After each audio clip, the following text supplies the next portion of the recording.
Looking good, huh? Oh, geez. When did you get here? Just a second ago. So, are you ready for the party? I don't know. I've been thinking about this night all week. Me too. This night's gonna be our big night. Our great night. Our memorable night. But this is people's lives. What if they have children? What if they have families? We're going to separate them forever. You're just thinking too much, Walt. Think about a better life. Think about Roxy. You waited a long time to see her again, didn't you?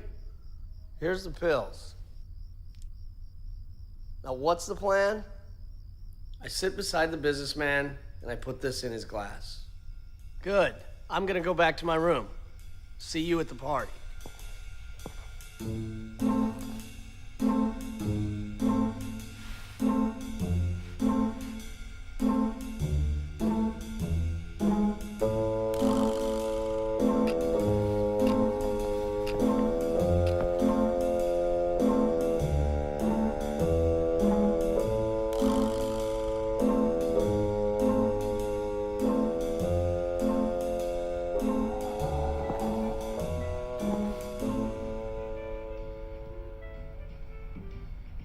That's amazing, isn't it? Yes, it is. I can't believe that I can just travel to another world in just one step. I devoted my entire life to figure out the secret of this thing. The secret of parallel universes. Interesting, isn't it? Yes, you must be the host of this party. Yes, I am. Welcome to the party. I'm Mr. Professor, and you are. Walter Woodman? I have no doubt. I mean, what is your profession? I'm a writer. A writer? Fantastic. Let me see. Since everyone here is named Walter Woodman, we are calling each other by our professions instead. Your name here is going to be Mr. Writer. I hope you like it. Yes, thank you, Mr. Professor. So that's our simple rule, Mr. Writer. Let me introduce you to our other Walters. Mr. Doctor. Okay. I just want to hold still, right? You just want me to hold one spot. All right, folks. We have a new member in our group. Meet Walter, the writer. Hey, guys. Here is Mr. Doctor. He has been with us a couple of times. This is Mr. Janitor. And also, here's Mr. Detective. Please, take your time and get to know each other. After everyone arrives, we will start dinner. A writer. I always wondered if one of us would turn out to be a writer. Great to meet you. We got Walters from all walks of life. We got an engineer, a bartender, a chef, even a homeless. Crazy, ain't it? You mean there are more Walters that have been to this party before? Yes, this party's been set up many times. We don't get everyone here every time, but I'm always amazed when I meet a new Walter. Sure. Okay. Still, right? Excuse me, I'm going to get some water.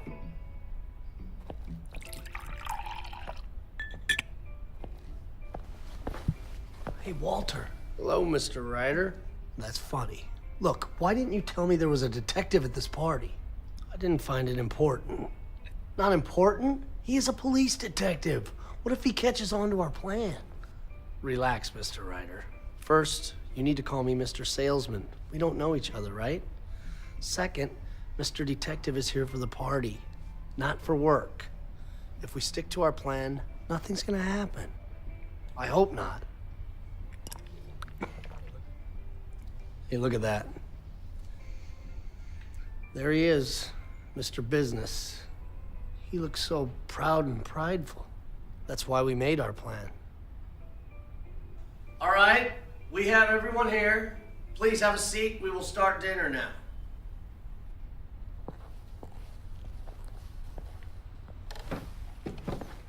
This is my favorite dish. Yes, Mr. Doctor, it's everyone's favorite. Everyone, please enjoy the dinner. Professor? Yes. I'm curious. If we're all Walter Woodman from parallel universes, then why do we have different personalities and different careers when we should all be the same? That's an excellent question. Like you said, we are all from a parallel universe, but that means just part of our lives are the same. That is, until it comes to the point of making a decision that is different from each other. Decisions. You mean, like when I chose to become a detective? Or when he chose to be a doctor? That's just part of it. The decisions that change our life may even be very small ones, but it's those that influence our perspective and our personality, which finally changes your destiny. For example, let's say there are two of you who have almost the same destiny, and you are teased by bullies every day until you are 9 years old. One day, one of you decides to fight back. Whether you win the fight or not, it will change the direction of your life forever. The one who fights back will tend to have more courage in the future. The one who doesn't will tend to have a more passive personality. For this reason, the same person can change anything with their decisions. The powerful man, the homeless man, the superstar, or even a serial killer. Well, that's why some of us are millionaires and some of us still clean floors. What's wrong with being a janitor? I didn't say anything. You just said someone still cleans floors. Well, admit the truth. You chose to be lazy and ended up being a janitor, while some of us strive for more and work hard to become a millionaire. That's a choice you make, right? What about choosing to be selfish and greedy? You cheat and steal from other people. There's no way you'd be rich unless you were evil. Rich people are always evil. That's what losers think. That's it, Mr. Business. Come on. Come on, you two. You're both Walters. Why fight with yourself?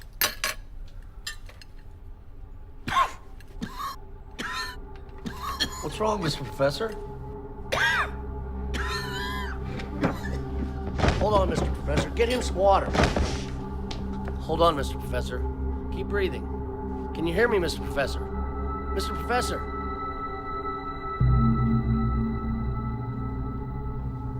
He's dead. What?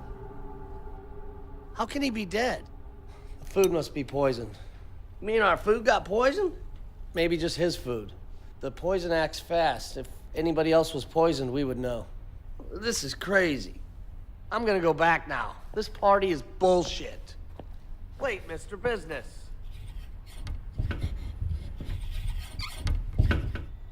What happened to this mirror? What's wrong with it? It's locked. No one is going anywhere before we find the criminal. The criminal? Yes, the criminal who poisoned Mr. Professor. Fuck the criminal. I'm gonna go back to my world. No, we can't let the criminal escape. If the criminal is someone in this room, then he has the same face, same voice, and you know what that means? He can kill whoever he wants and replace himself completely. We must catch him before it gets worse. Everyone stay in this room. I'm going to look around.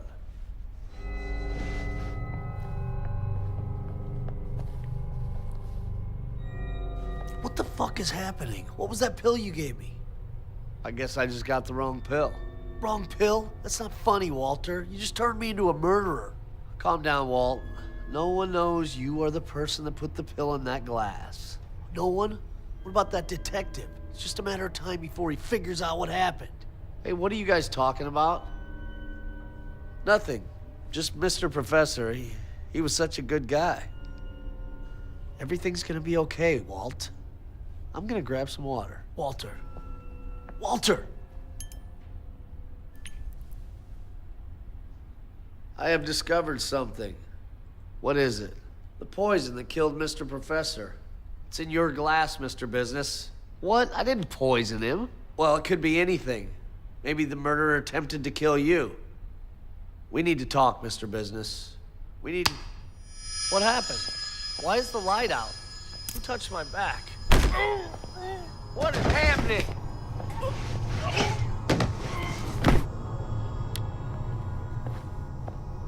Oh, jeez, what is happening here?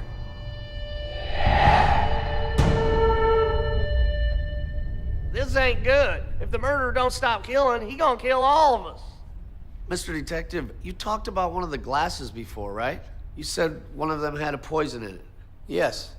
I saw somebody put something into that glass. You did? Who put the poison in the glass? It was Mr. Ryder, Mr. Detective. Mr. Ryder, is this true? Well, Search him, Mr. Detective. Maybe he still has some poison on him. Mr. Ryder, let me check your pockets. But I didn't do anything. We will know soon enough.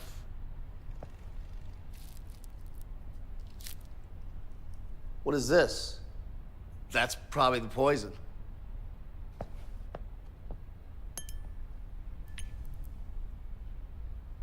You put this in Mr. Business' glass? Well, yes, but I didn't know it was poison. I got it from Mr. Salesman, and he said it was just going to make Mr. Business sleep. But Mr. Salesman's already dead. Even if it made him sleep, why would you put it in his glass? It was Mr. Salesman's plan. He said he could help me replace myself into Mr. Business's world. If the plan succeeded, we would split the money. You are such a damn disgrace. You can't be rich in your world, so you steal from others? No, I don't want to be rich. I want to be with Roxy. Who is Roxy? She is the woman I've always wanted to be with, but I never had the chance in my world. I found out that in a parallel world, she is actually my wife. I decided I would do anything to be with her. But I didn't mean to kill him, and I didn't kill Mr. Salesman or Mr. Business. It wasn't me. Someone else killed them. You have to catch the real murderer. Well, the evidence makes me think that you did it because in your pocket, I also found this. That's impossible. That's not mine. Someone must have put that in my pocket. You put the pill in that glass, and you have a rope. Why shouldn't we think you were the murderer? Wait a minute. Why did you say I put the pill in that glass? Because I saw you. You saw me put the pill in that glass? Yes.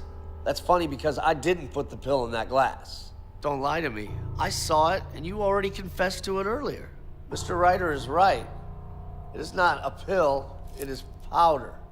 They were pills before, but no one knew except for me and Mr. Salesman.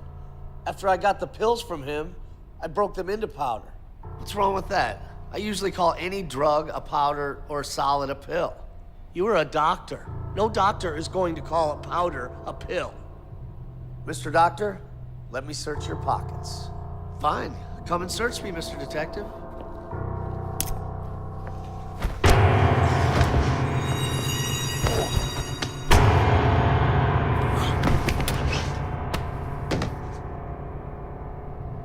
You shouldn't have brought that up, Mr. Ryder. You see, I usually try not to make a scene. So it's you, Mr. Salesman. You betrayed me. I betrayed you. Look how naive you are. Did you really think that I would let you live in Mr. Business's world, receiving whatever share you call half? No. You see, we Walters are so different. Some are brave, some are cowards, some are intelligent, and some are foolish. Like you, Mr. Ryder. Out of all the Walter Woodmans I met, you are the most cowardly and foolish of all. That is why I made you the key component in my plan. Look at you, trying to be something you're not. You will always be the same. No, you're wrong. We aren't trying to be anything. After I met all the different Walters today, I know I can be anything. We aren't born to be kind or poor, or born to be brave. We choose who we want to be. You and I are the same person. I am not afraid of you. Well, a good speech won't help you survive the blade of my knife, Walt. We will soon find out, Walter.